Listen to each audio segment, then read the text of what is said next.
আসসালামু আলাইকুম, আপনাদের সবাইকে আবারও ওয়েলকাম জানাচ্ছি ফারজু'স কিচেন কর্নারে। আজকে আমি শেয়ার করব খুবই মজাদার চকলেট প্যানকেক, যা বাচ্চাদের টিফিন এবং বিকেলবেলা নাস্তাতে খুব সহজে তৈরি করা যায়। এজন্য আমি নিয়ে নিচ্ছি প্রথমে 2টি ডিম এবং দুধ যদি ফ্রিজে থাকে তাহলে কেক তৈরি করার হাফ অ্যান আওয়ার আগে নামিয়ে রাখবেন। এখন ডিমের সাথে চিনি মিশিয়ে নিচ্ছি। চিনির পরিমাণ আছে 4 টেবিল চামচ। চিনিগুলি ডিমের সাথে খুব ভালো করে মিশিয়ে নিতে হবে। আমি কিঞ্চিত পরিমাণে লবণ দিয়ে নিলাম। মিষ্টি জাতীয় খাবারে একটু লবণ পছন্দ করি, আপনারা চাইলে অ্যাভয়েড করতে পারেন। আর এখন দিয়ে দিলাম 1 টেবিল চামচ মধু। খুব ভালোভাবে মিশিয়ে নিতে হচ্ছে।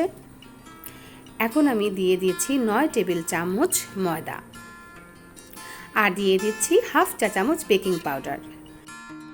বেকিং পাউডার এবং ময়দার মিশ্রণটি একটি চালনির সাহায্যে খুব ভালো করে চেলে নিচ্ছি, যাতে কোনো লাম্পস থাকলে তা পড়ে যায়। ময়দার মধ্যে কোনো ময়লা বা লাম্পস থাকলে প্যানকেক কিন্তু সফট হবে না, এজন্য অবশ্যই চেলে নিতে হবে।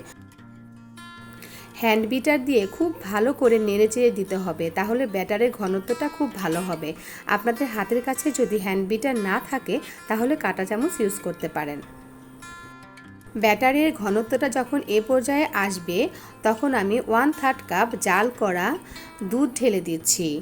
দুধটা অবশ্যই ঠান্ডা হতে হবে।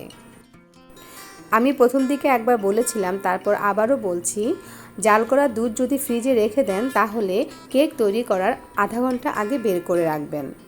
এখন আমি দিয়ে দিচ্ছি সুন্দর একটা ফ্লেভারের জন্য ভ্যানিলা এসেন্স। আপনারা ভ্যানিলা এসেন্সের পরিবর্তে এলাচির গুঁড়ো সামান্য পরিমাণে ইউজ করতে পারেন। আমি এখানে হাফ চা চামচ ভ্যানিলা এসেন্স ইউজ করেছি। তারপর মিশ্রণটি আমি 10 মিনিটের জন্য রেস্টে রেখে দিলাম। 10 মিনিট পর চুলোয় একটি প্যান বসিয়ে দিলাম। চুলোর আঁচ এ পর্যায়ে আমি লো রেখে দিয়েছি। আমার এই মেজারমেন্ট কাপের পরিমাণ হলো 1/3 কাপ। এই কাপের মাপে আমি 1 কাপ ব্যাটার পাত্রের মধ্যে ছেড়ে দিলাম।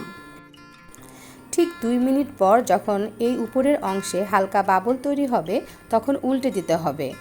এরকম বুদবুদ দেখা মাত্রই বুঝে নিতে হবে যে নিচের অংশ হয়ে গিয়েছে। এই তো আমি এখন উল্টে দিচ্ছি। দেখুন, মাশাআল্লাহ, খুব সুন্দর একটি পারফেক্ট কালার তৈরি হয়েছে। জাস্ট উল্টিয়ে সাথে সাথে উঠিয়ে নিতে হবে। আমি একটি টিপস শেয়ার করছি। এ পর্যায়ে চুলোর আঁচ একদম লোতে রাখবেন। যদি পাত্র খুব বেশি গরম হয়ে যায় তাহলে চুলোর আঁচটা অফ করে দেবেন। ব্যাটারের পরিমাণটা পাত্রের মধ্যে ঢালার 1 মিনিট পর চুলোর আঁচ অন করবেন। ব্যাস, মোট 2 থেকে 3 মিনিটের মতো সময় লাগবে একটি প্যানকেক তৈরি হতে। এখন আমি দিয়ে দিচ্ছি এই ডোরা কেকের টেস্টটাকে আরও বাড়ানোর জন্যে চকলেট ক্রিম। আমি আজকে চকলেট ক্রিম হিসেবে নিউটেলা ইউজ করেছি। আপনারা চাইলে যে কোনো হ্যাজেলনাট চকলেট ক্রিম কিংবা নসিলা ইউজ করতে পারেন। একই সাইজের 2টি প্যানকেক নিয়ে মাঝখানে চকলেটগুলি দিয়ে 2 পাশ থেকে হালকা চাপ দিয়ে এভাবে লাগিয়ে দিতে হবে।